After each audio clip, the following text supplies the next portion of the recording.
देखो आज बात करते हैं पेशीय ऊतक की, है ना। पेशीय ऊतक की अगर हम बात करें तो ऊतक की बात कर ली होगी भाई, एक जैसी कोशिकाओं का जो ग्रुप है वो क्या है, ऊतक है। अब पेशीय ऊतक की बात करें तो ये जंतु कोशिकाओं में पाए जाते हैं। किसमें पाए जाते हैं? जंतु कोशिकाओं में पाए जाते हैं। और जंतु कोशिकाओं में जो ऊतक होते हैं जो शरीर की पेशियों का निर्माण करते हैं। किसका निर्माण करते हैं? पेशियों का निर्माण करते हैं, का निर्माण करते हैं, वही क्या कहलाते हैं? पेशीय ऊतक कहलाते हैं। क्या कहलाते हैं? पेशीय ऊतक कहलाते हैं। जैसे पेशी के तुमने एक बात सुनी होगी, मसल्स।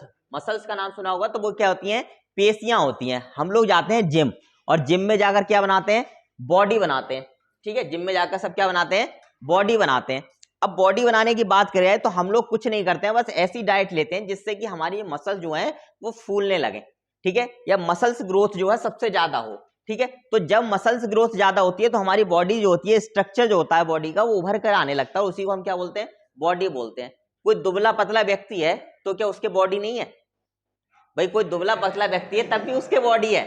ठीक है, सीधी सी बात है भाई। यही तो है कि तुम्हारी तुलना में कम मसल ये है, या कह सकते हैं कम पेशीय बॉडी है, लेकिन बॉडी तो है, स्ट्रक्चर तो है। बॉडी का मतलब है एक ढांचा, एक स्ट्रक्चर। ठीक है, तो स्ट्रक्चर तो सबका है, कितना भी पतला व्यक्ति हो, कितना भी मोटा व्यक्ति हो। ठीक है, लेकिन मेन बात क्या होती है, हम तो ये सोचते हैं कि सलमान खान की तरह ही होता है व्यक्ति, तभी बॉडी वाला होता है, वरना नहीं होता है। ठीक है, तो ऐसा नहीं है। बॉडी जो है वो सबकी होती है, बिना बॉडी के कोई भी नहीं होता है। ठीक है, चाहे कोई भी जंतु सही, मानव सही, या कोई जानवर सही। तो अगर बात करते हैं पेशीय ऊतक की, तो पेशीय ऊतक को 3 भागों में बांटा गया है। कितने भागों में बांटा गया है? 3 भागों में। 3 भागों में बांटा गया है। अच्छा, कौन कौन से बांटा गया है, इन पर एक एक करके चर्चा करते हैं। देखो, सबसे पहले अगर भाग की बात करी जाए तो पहला भाग जो आता है वो आता है रेखीय पेशीय ऊतक। ठीक है, पहले की बात करें तो पहला है रेखीय पेशीय ऊतक।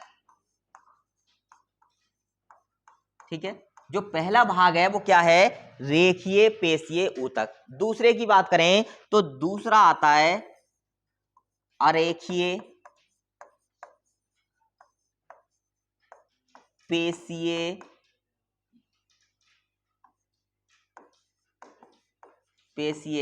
ऊतक। और अगर हम तीसरे की बात करें तो तीसरा आता है हृदय पेशी ऊतक। तीसरा कौन सा आता है? हृदय पेशी ऊतक। ये 3 प्रकार के पेशी ऊतकों को बांटा गया है। अगर हम बात करें इसमें से जो हृदय पेशीय ऊतक है, मैंने तुम लोग कल भी बताया था कि इनका निर्माण पुनः नहीं हो सकता, यानी कि दोबारा से जो है इनका निर्माण नहीं हो सकता। एक तंत्रिका अगर खराब हो जाए, तंत्रिका ऊतक खराब हो जाए, डैमेज हो जाए, तो हम उसको दोबारा सही नहीं कर सकते। और हृदय पेशियां खराब हो जाए तो हम उसको भी दोबारा से रिप्लेस नहीं कर सकते, या दोबारा से उनका निर्माण नहीं कर सकते। ठीक है, तो सबसे पहले जानेंगे एक एक करके, और सबसे पहले जानते हैं रेखीय पेशीय ऊतक के बारे में। किसके बारे में? रेखीय पेशीय ऊतक के बारे में।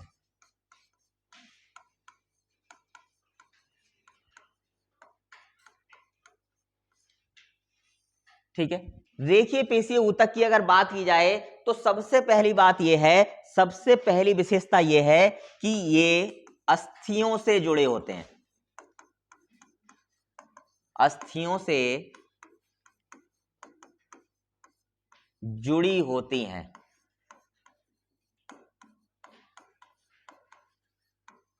ठीक है, यानी कि बात करें, देखो किस तरीके की बनावट रहती है इनकी।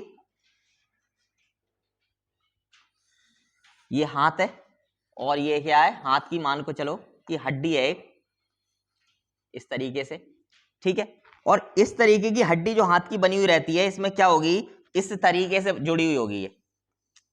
ठीक है, इस तरीके से क्या होती है? ये जुड़ी हुई रहती है यहां से यहां तक। ठीक है, तो ये सारी की सारी क्या कहलाएंगी? ये कहलाएंगी रेखीय पेशीय ऊतक। रेखीय पेशियां होती हैं और इन्हीं को क्या बोलते हैं? रेखीय पेशीय ऊतक। ये जो मसल्स होती है ना, मसल्स ये वाली, या जितनी भी ये मसल दिख रही है, ये सारी की सारी एक जैसे जो ज्वाइंट है, यहां से यहां तक ज्वाइंट है, यहां से यहां तक ज्वाइंट है, ऐसे ही जांघों पे यहां से यहां तक ज्वाइंट है। ठीक है, तो ये सारी की सारी क्या है? रेखीय पेशीय ऊतक है। सारे ऊतक कौन से हैं? ये रेखीय पेशीय ऊतक है। ठीक है, अगर रेखीय पेशीय ऊतक की दूसरी बात करें तो जो पेशियां होती हैं उनका अगर अधिकांश भाग की बात करें तो एक ही समान होता है, या अधिकांश भाग एक ही जैसा बना होता है। यानी मतलब यहां से यहां तक का हम मसल देखेंगे, तुमने कभी कभी चित्र देखा होगा, ठीक है, जिसपे से स्किन हटी हुई रहती है, तो उस पे क्या रहता है कि दिखाया जाता है यहां से यहां तक एक ही से ऐसी जुड़ी हुई रहती है और खिंचाव लगातार बरकरार रहता है इनमें, ठीक है। और इसीलिए क्या कहलाती है, रेखीय कहलाती है। क्यों? क्योंकि मेन बात यह है ये कैसी होती है, रेखा की तरह होती है। किसकी तरह होती हैं? रेखा की तरह एक दूसरे से जुड़ी हुई होती हैं या एक जैसे से लगी हुई होती हैं। इसीलिए इनका नाम भी क्या रखा गया, रेखीय पेशीय ऊतक रखा गया या रेखित पेशीय ऊतक रखा गया। इसके बाद बात करें संरचना में, तो ये लंबी होती हैं। कैसी होती हैं? लंबी होती हैं। और दूसरी बात करें तो ये बेलनाकार होती हैं। बेलन तो देखा होगा, ना देखा होगा तो सादी बात देख लोगे, ठीक है। हाँ, तो ये जो है कैसी होती हैं, लंबी होती हैं और बेलनाकार होती हैं, ठीक है। बेलनाकार मतलब बेलन के आकार की होती हैं। इसके बाद बात करें तो ये बहुकेंद्रीय होती हैं। कैसी होती हैं? बहुकेंद्रीय। ये कैसी होती हैं? बहुकेंद्रीय होती हैं। यानी इनका केंद्र क्या होता है, एक साथ ही कई से जो है जुड़ी हुई होती है, केंद्र अलग अलग जगह पर क्या रहता है, जुड़ा हुआ रहता है। इसके बाद बात करें, इनमें जो संकुचन होता है वो धीरे धीरे होता है। कैसा होता है? धीरे धीरे। संकुचन का मतलब है सिकुड़ना और अपनी जगह पर दोबारा से पहुंच जाना, स्ट्रेच होना और दोबारा से अपनी जगह पहुंच जाना। भाई ये मसल्स है, हम हाथ फैलाते हैं, ठीक है, पूरा खुल जाता है हमारा, दोबारा से हम स्ट्रेच करते हैं, दोबारा से वहीं पहुंच जाती है, सिकुड़ जाती है। और सिकुड़ने के बाद क्या बन जाता है यहाँ पर, ये जो बॉडी बताते हो तुम लोग, वो बॉडी बन जाती है यहाँ पर, है ना। मसल सारी क्या होती है, इकट्ठी। हमने हाथ सिकुड़ा और मसल सारी क्या हो गई, यहाँ पर इकट्ठी हो गई। अभी तक यहाँ से यहाँ तक की लंबाई जरूरत पड़ रही थी, अब क्या है वो लंबाई घट गई हमारी, तो क्या होंगी मसल्स, भाई कहीं तो जाएंगी, रहेंगी तो इस खाल के अंदर ही। जब खाल के अंदर रहेंगी तो एक जगह क्या हो जाती है, ये इकट्ठी हो जाती है, ठीक है, इस तरीके से। तो इसके लिए क्या कर सकते हैं, ये बहुकेंद्रीय होती है और सारी की सारी इनमें संकुचन जो होता है वो धीरे धीरे तक होता है और देर तक होता है। संकुचन का मतलब है इकट्ठा होना, ठीक है। ऐसा नहीं है एकदम बहुत झटके से हो गया। झटके से होता है, तुम्हारा हाथ पता चलता है कि तुम हाथ लिए खड़े हो अपना, अचानक से इसका मन करा, ठीक है, बोले अब इकट्ठे हो लो, बहुत देर हो गई खड़े खड़े, एकदम से मारते तुम्हारी, पता चला दूसरे को झापड़ लग गया, ठीक है, तो बवाल हो जाता है इस मामले में। तो इनमें संकुचन जो है धीरे धीरे होता है और देर तक होता है। इसके बाद बात करें, इनका जो संकुचन है वो इच्छा के अनुसार होता है। संकुचन की अगर बात करी जाए, संकुचन का मतलब है इकट्ठा होना, ठीक है। संकुचन का मतलब क्या है, इकट्ठा होना। और इकट्ठी कैसे होती है, ये धीरे धीरे होती हैं। अच्छा, ये हमारी मर्जी से होती हैं या अपनी मर्जी से होती हैं? भाई ये सारी की सारी हमारी मर्जी से हो रही हैं। कभी ऐसा है कि हाथ ऐसे है और हाथ जो है अपने आप इधर से इधर को आ गया, ऐसा हो सकता है कि तुम्हारा मन ही नहीं करा कि हाथ हमें जो है इधर रखना है, हाथ कह रहा नहीं हम तो इधर जाएंगे, ठीक, ऐसा हुआ कभी? ऐसा नहीं होता। क्यों? क्योंकि इनका जो नियंत्रण होता है वो हमारे पास में होता है। हम जैसे चाहें इनको क्या कर सकते हैं, उपयोग कर सकते हैं, या जैसे चाहें वैसे प्रयोग कर सकते हैं। तो इनका संकुचन हमारी इच्छा पर डिपेंड करता है, ठीक है। संकुचन क्या करता है, इच्छा पर निर्भर होता है। किसका? रेखीय पेशी का या रेखित पेशीय का। इसके बाद बात करें तो इनमें जो है माइक्रोफाइबिन नामक घने मायोसिन पाए जाते हैं। क्या पाए जाते हैं? माइक्रोफाइबिन नामक घने मायोसिन और पतले एक्टिन तंतु पाए जाते हैं, और इन्हीं से क्या होता है, इनका निर्माण होता है, ठीक है। इसके बाद बात करें कहाँ कहाँ मिलती हैं, पैरों में मिलेंगी। जो मैंने बताया ये पैरों में क्या होती हैं, ये सारी की सारी यही वाले ऊतक या कह सकते हैं रेखीय पेशीय ऊतक पाए जाते हैं। गर्दन होती है हमारी, गर्दन कभी अपने आप मुड़ती है? बिना मोड़े मुड़ जाएगी? भाई जब तक हम नहीं चाहेंगे तब तक थोड़ी नहीं मुड़ेगी। तो गर्दन में भी क्या पाए जाते हैं, यही पाए जाते हैं। इसके बाद जिह्वा में यानी कि जीभ में भी यही पाए जाते हैं। कभी जीभ ऐसा होता है कि अपने आप चल जाती है? ऐसा होता है अपने आप चल जाती है? चल जाती है? अरे अपने आप थोड़ी नहीं चलती, जब हम चाहते हैं तब चलती है ना। हमें बोलना ही नहीं है तो अपने आप बोलती रहेगी जीभ। हाँ ठीक है, एक वीडियो आई थी थोड़े दिन पहले, तुमने शॉर्ट वीडियो देखी, भैया जवान फिसल गई है। हाँ, तो वो जवान अपने आप नहीं फिसलती है, ये ध्यान रखना, ठीक है। अपने आप नहीं फिसलती है, वो फिसलाई जाती है तब जाकर के फिसलती है। इसके बाद बात करें ग्रास नली में भी यही पाई जाती है। जो ग्रास नली होती है हमारी, उसमें भी क्या है, यही वाली जो ऊतक है, रेखीय पेशीय ऊतक जो है वो पाए जाते हैं। अगला काम क्या रहता है, देखो अगर इनके बात करें वजन की, पूरे शरीर के द्रव्यमान में बात करें, पूरा जो शरीर होता है उसमें लगभग 40% हिस्सा, लगभग 40% जो हिस्सा है वो इन्हीं का पाया जाता है। क्यों? हर जगह हम देख रहे हैं इसी तरीके की मसल से, ये रेखित पेशी, पूरा का पूरा शरीर देखेंगे रेखित पेशी का, तो ऐसा ही देखेगा, सब जगह ये मसल देखेंगी टुकड़ों टुकड़ों में लंबी लंबी, ठीक है। 40% जो हिस्सा होता है वो किसका बना होता है, इन्हीं मसल्स का या इन्हीं पेशियों का, ऊतक का बना होता है। इसके बाद बात करें इनका प्रमुख कार्य, तो अंगों की गति इन्हीं से होती है। यानी अंग चल रहे हैं, हाथ चल रहे हैं हमारे, किस लिए चल रहे हैं, क्योंकि ये चिपकी हुई है। मान के चलो यहां से ये चिपकी हुई है और यहां चिपकी हुई है, इन्हें छुटा दो। जब इन्हें तुम छुटा दोगे तो ये सिकुड़न, हाथों का चलना, पैरों का चलना, गर्दन का घूमना, ये सारा का सारा खत्म हो जाएगा। जैसे मान के चलो कि तुम लोगों ने देखा होगा कि जेसीबी चलती है, ठीक है, और उसमें क्या लगता है, हाइड्रोलिक लगे होते हैं। जेसीबी कभी भी जो है मशीन से नहीं चलती है, ध्यान रखना, वो हाइड्रोलिक प्रेशर से चलती है, ठीक है। और हाइड्रोलिक खत्म कर दो उसके तो चल जाएगी, बस वो हाइड्रोलिक का काम करती हैं ये पेशियां, ठीक है। अब हाइड्रोलिक नहीं जानते क्या, हाँ ठीक है, पिस्टन सी लगी होती है, पंप करता है, उसमें ऑयल पंप होता है तो फैल जाता है, ऑयल जैसे खींच लिया जाता है उसका, तो बाकी के वो जो है अंदर को सिकुड़ जाता है, तो पिस्टन होती है वो एक तरीके से, तो इस तरीके से चलती हैं। तो ये हो गई कौन सी पेशियां, रेखीय पेशियां। अब बात करते हैं अगला अरेखीय पेशी की, अरेखित पेशियों की। अरेखीय पेशी,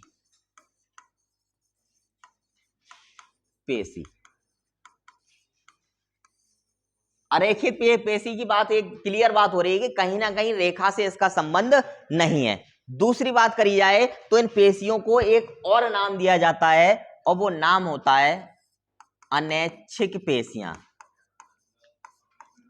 अनैच्छिक पेशी, अनैच्छिक पेशियां, कारण देखो उनको कहा जाता है इच्छित पेशियां। क्यों, क्योंकि वो हमारी इच्छा के अनुसार काम करती हैं। हमें मन करेगा गर्दन से इधर देखेंगे तो देखेंगे, इधर देखेंगे तो इधर देखेंगे, लेकिन क्या होता है, तो वो इच्छा के अनुसार काम कर रही हैं, इसलिए क्या है, वो इच्छित पेशियां हैं। लेकिन अगर हम वहीं पर बात करें कि जब पेशी हमारी इच्छा के अनुरूप ना चले, तब वो कैसी हो जाएंगी, अरेखित पेशी हो जाएंगी। जैसे पाचन तंत्र, अंदर सिस्टम चालू है या बंद है, भाई चालू है, तुम रोक सकते हो, नहीं रोक सकते ना, तुम्हारी इच्छा है, उस पर कंट्रोल है कोई, नहीं है ना, तो यानी कि कहीं ना कहीं वो कैसी हो गई, अनैच्छिक पेशी हो गई। ऐसे ही बात करें हम लोग मूत्र विसर्जन की, है ना, तो अगर हम बात करें मूत्र लगातार धीरे धीरे धीरे धीरे मूत्राशय में इकट्ठा हो रहा है, क्या तुम उसको रोक सकते हो, नहीं रोक सकते ना, वो तो इकट्ठा हो रहा है, इकट्ठा हो जाएगा, जब बाहर हो जाएगी उसकी मात्रा तब हम टॉयलेट के लिए जाएंगे। तो सीधी सी बात है, कहीं ना कहीं ये क्या है, सारी सारी अनैच्छिक पेशियां हैं। रक्त वाहिनियां, ब्लड बह रहा है, मजाल रोक लोगे भाई, हाथ बंद कर दोगे, अच्छा ठीक है, उसके बाद क्या होगा, पैरालाइसिस हो जाएगा, ठीक है, उसके शरीर में अगर बंद कर दोगे तो मेन चीज ये है कि कहीं ना कहीं इन पर हमारी इच्छाओं का कोई कंट्रोल नहीं है। हम ये नहीं कह सकते ऐसा करो, इस वाले हाथ में ज्यादा खून हो गया, इस वाले में बह लो तुम, ऐसा नहीं कर सकते। लेकिन इसको क्या कर सकते हैं, भाई तुझे ही काम करना है, हाथ को तू ही काम करेगा, ये वाला नहीं करे, ये तो आज आराम पे है, ठीक है, ये हड़ताल पे है, तुझे काम करना है, तो ऐसा नहीं हो सकता, ठीक है। तो मेन बात यह है कि ये सारी क्या है, अनैच्छिक है, क्योंकि हमारा इन पर कोई कंट्रोल नहीं है। बात करते हैं संरचना की, तो संरचना में अगर बात करी जाए तो ये पतली होती हैं, लंबी होती हैं और तुर्क रूपी होती हैं। कैसी होती हैं, पतली, लंबी और तुर्क रूपी, ठीक है, कैसी होती हैं, तुर्क रूपी। तुर्क रूपी का मतलब क्या है, जैसे तुमने मूली और गाजर देखी होंगी, ठीक है, ऊपर से मोटी और नीचे से क्या होती है, पतली सी होती है, नोकदार, सेम इसी तरीके की ये होती हैं, पतली होती हैं, लंबी होती हैं और तुर्क रूपी होती हैं। इसके बाद बात करें, यह एक केंद्रकीय होती हैं। कैसी होती हैं, एक केंद्रकीय, एक केंद्रकीय होती हैं, ठीक है, ये क्या होती हैं, एक केंद्रकीय होती हैं। इसके बाद बात करी जाए, इनमें संकुचन जो है वो धीरे धीरे होता है। क्या होता है, संकुचन धीरे धीरे होता है, आराम आराम से काम करती हैं, ठीक है। इसके बाद बात करें, ये गैर धारीदार होती हैं, रेखित जितनी भी होती हैं वो धारीदार होती हैं, और ये कैसी होती हैं, गैर धारीदार। धारी से मतलब क्या होता है, हाँ, गैर धारीदार होती हैं, धारी का मतलब होता है रेखाओं से, ठीक है, इनमें रेखाएं नहीं होती, इसीलिए रेखित नहीं है, अरेखीय है, सीधी सी बात हो गई। तो क्या हो गई, ये गैर धारीदार हो गई। उदाहरण मैंने तुम लोग को बता दिए, पाचन तंत्र में, मूत्राशय में, प्रजनन तंत्र में, रक्त वाहिनियों में, ठीक है, वायु मार्ग में, ये सारी की सारी जो है इसी के कारण होता है, ठीक है, फेफड़ों का सिकुड़ना भी जो है इसी के कारण होता है। अगला तीसरा आता है हृदय पेशीय ऊतक। तीसरी कौन सी होती है, हृदय पेशीय ऊतक। हृदय पेशीय ऊतक, देखो हृदय पेशीय ऊतक की बात करें तो ये भी कैसी है, एक अनैच्छिक पेशी है। कैसी पेशी है, अनैच्छिक। यानी ये तुम्हारी इच्छा के विरुद्ध चलेगी, तुम्हारा मन है तब तक काम करे, ऐसा कुछ नहीं है, ये अपने मन से काम करेगी, इसका अपना मन है। तुम कितने भी काम इसने एक बार काम करना बंद कर दिया तो तुम कितने भी जोर लगा लो फिर काम करने वाली नहीं है, ये अपने मन की मालिक है ये, ठीक है। अगर मन करेगा तो चलेगी, नहीं चले हो गई तो खत्म।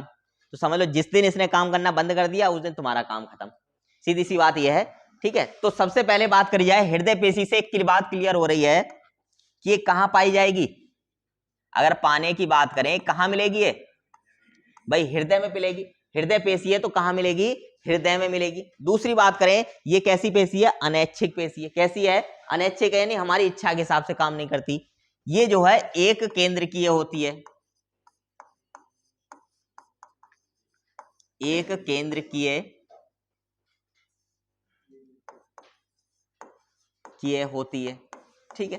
अनैच्छिक होती है, एक केंद्रकीय होती है और कैसी होती है, हृदय में पाई जाती है। इसके बाद बात करें डेस्मोसोम द्वारा कोशिकाओं से जुड़ी होती है। किसके द्वारा जुड़ी होती है, डेस्मोसोम द्वारा। डेस्मोसोम द्वारा एक दूसरे से कोशिकाएं क्या होती हैं, जुड़ी हुई रहती हैं, एक दूसरे से कनेक्ट रहती हैं। इसके बाद बात करें यह ऐसी पेशी है जो जीवन भर संकुचन करती है। कब तक करती है, जीवन भर, या कह सकते हैं जब तक ये संकुचन करती है तभी तक जीवन होता है, ठीक है। ये बात भी कह सकते हैं जब तक ये संकुचन करेगी तब तक जीवन है। यानी हृदय फूल रहा है, क्लोज हो रहा है, खुल रहा है, बंद हो रहा है, खुल रहा है, बंद हो रहा है, तो सिकुड़न हो रही है, विस्तार हो रहा है, सिकुड़न हो रही है, विस्तार हो रहा है। तो जब तक इसमें ऐसा हो रहा है तभी तक तुम्हारा सब कुछ हो रहा है। जैसे ही इसमें सब ये बंद हुआ वैसे ही तुम्हारा सब कुछ बंद हो जाएगा, ठीक है, ये काम रहेगा। अच्छा हाँ, इसके बाद बात करें तो ये जो है अति विशिष्ट डिंब पाया, इनमें जो है अति विशिष्ट डिंब पाया नहीं, विशेष प्रकार की एक जालिका पाई जाती है। इसके बाद करें इनका जो संकुचन होता है वो मायोजेनिक होता है। कैसा होता है, मायोजेनिक होता है। और अगर बात करें तो दो तरीके के संकुचन होते हैं, एक मायोजेनिक होता है, एक न्यूरोजेनिक होता है, ठीक है। तो इसमें जो पाया जाता है वो मायोजेनिक संकुचन पाया जाता है, ठीक है। तो ये थी हमारी तीनों की तीनों पेशियां जो कि रेखीय पेशी में आती हैं, ठीक है। इसके रेखीय पेशी, अरेखित पेशी और तीसरी कौन सी, हृदय पेशी। प्रमुख बात करें अगर एक आध बात, तो तंत्रिकाओं में जो उत्तेजना का कारण होता है वो इन्हीं पेशिकाओं में होता है। देखो जब हमारी तंत्रिका तंत्र यानी मस्तिष्क हमें बताएगा कि भैया हाथ ऊपर लेके जाओ, तभी तो हम लेके जाएंगे। तो उसका एक कारण होता है कि संधि पर एक हार्मोन पाया जाता है, और जब वो हार्मोन एकदम से रिलीज होता है तभी उस किसी भी अंग में क्या होती है, क्रिया होती है। हार्मोन की बात करें तो हार्मोन होता है एसिटिकोलिन, एसिटिकोलिन नामक जो हार्मोन होता है वो रिलीज होता है। संधियां कौन सी होती हैं, जहां पर ये जुड़ी होती हैं। संधियों का मतलब होता है दो चीजों का आपस में जुड़ना, तो जहां पर अंग जुड़े होते हैं वो सारी क्या कहलाती हैं, संधि कहलाती हैं। और यहाँ पर इस हार्मोन्स का क्या होता है, रिलीज होता है हार्मोन्स, और रिलीज होने के बाद तुरंत एक्टिव कर देता है पेशी को, और पेशी खिंचाव करती है। खिंचाव होने से क्या है, ये वाली पेशी खुल जाती है। जब ये संकुचन करती है तो हाथ क्या आ जाता है, ऊपर आ जाता है। अगर ये पेशियां नहीं होंगी तो शरीर ऐसे काम नहीं करेगा, यानी जो हमारे हाथ पैर हैं वो ऐसे काम नहीं करें। क्यों, क्योंकि ये यहाँ से ऐसे मान के लो इलास्टिक की तरह काम करती हैं। अब इलास्टिक है, लूज पड़ी हुई है यहाँ पे तो ढीला पड़ा है हाथ, ठीक है। अब मान के चलो इस इलास्टिक को तुमने खींचा तो इधर वाला पार्ट खिंचाएगा नहीं, खिंचाएगा। बिल्कुल इसी इलास्टिक की तरह ये रेखीय पेशियां क्या करती हैं, काम करती हैं, ठीक है। अगर बात करें कि इनकी उत्पत्ति कहां से होती है, शुरुआत कहां से होती है, तो शुरुआत के लिए बात करें तो एक जो अवस्था होती है वो शुरुआत हो जाती है भ्रूणावस्था में। कहां से शुरुआत हो जाती है, भ्रूणावस्था में। शुरू में बात करें तो इस जो मेसोडर्म की कंडीशन होती है उस कंडीशन में इन पेशियों का निर्माण होता है, लेकिन बाद में धीरे धीरे ये संयोजी ऊतक में बदल जाती है। जो मेसोडर्म अवस्था है वो किस में बदल जाती है, संयोजी ऊतक में बदल जाती है। तो तीन प्रकार की ये रेखियां हैं, ठीक है। इसके बाद बात करते हैं कि आगे क्या करना है, तब तक क्लोज कर दो।